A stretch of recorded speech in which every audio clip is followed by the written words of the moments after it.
June is National Men's Health Month. The annual observance encourages men and young boys to know their health risks and speak up for themselves. According to Indiana University School of Medicine, men are less likely to see a doctor or report a problem. Only 60% of men go for yearly routine checks.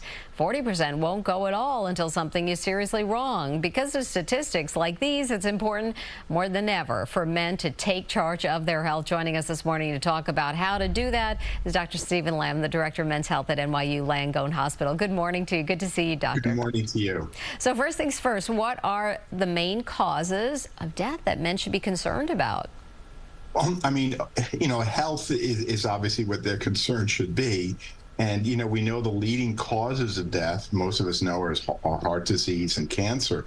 But for men, it's unusual. Many men, unfortunately, die of unintentional injuries from accidents. And a growing number of men, especially 50 and under, die from depression and suicide. So I think that we're thinking about heart disease, thinking about cancer, unintentional injuries, and suicide. Those are really critically important. And of course, as men get older, there are other conditions such as heart disease becomes the primary issue. And then, of course, cancer. So let's talk about heart disease just a little more. It is the leading cause of death in men, with 1 in 4 dying from it. Why is it so prevalent among males? Well, it's not only prevalent among males, but an increasing number of women. It's the leading cause of death, by the way, for women as well. And I think it's a function of what are the risk factors that are linked to heart disease. And essentially, it's a poor diet, it's inactivity, it's sleep disorders, it's stress, it's obesity, it's untreated high blood pressure. Those are all, reasons that people get heart disease, and they are preventable and treatable, especially hypertension. I mean, the majority of people with high blood pressure are really unaware because it's a silent killer. And how about obesity? 40–50% of the population are overweight and contributes to heart disease.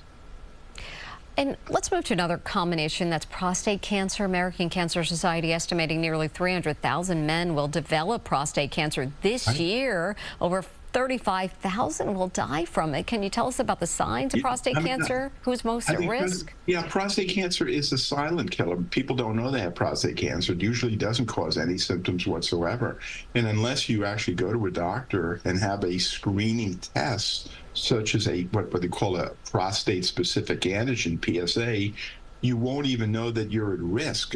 The good news, in all honesty, is that the majority of men who have prostate cancer don't die of prostate cancer. They die of other causes such as heart disease and other etiologies. But there are about 30,000 men who do, and the issue is, how do you select those people out? How do you find those people that have to be aggressively managed? The only way that's going to happen is not from reading a magazine, about prostate disease. It's actually going to the doctor and having an exam and having a blood test, and then really negotiating what needs to be done. So it's really important for you to go to a doctor. And that's why we created the Center for Men's Health.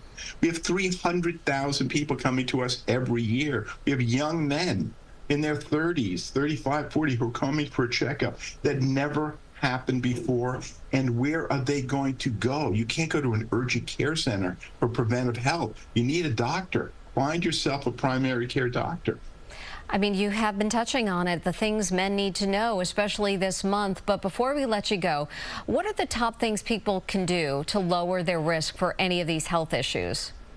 Know your numbers, know what your blood pressure is, know what your cholesterol is, know what your BMI is at your weight, all right? Start an activities program as simple as walking. If you could walk 20–30 minutes a day, I'm happy with that. You throw in a few push-ups and you're done. Change your diet. Be aware that the American Western diet is killing us. It's very clear, okay? Change the nature of your food. Mediterranean type diet. Less sugar, less alcohol.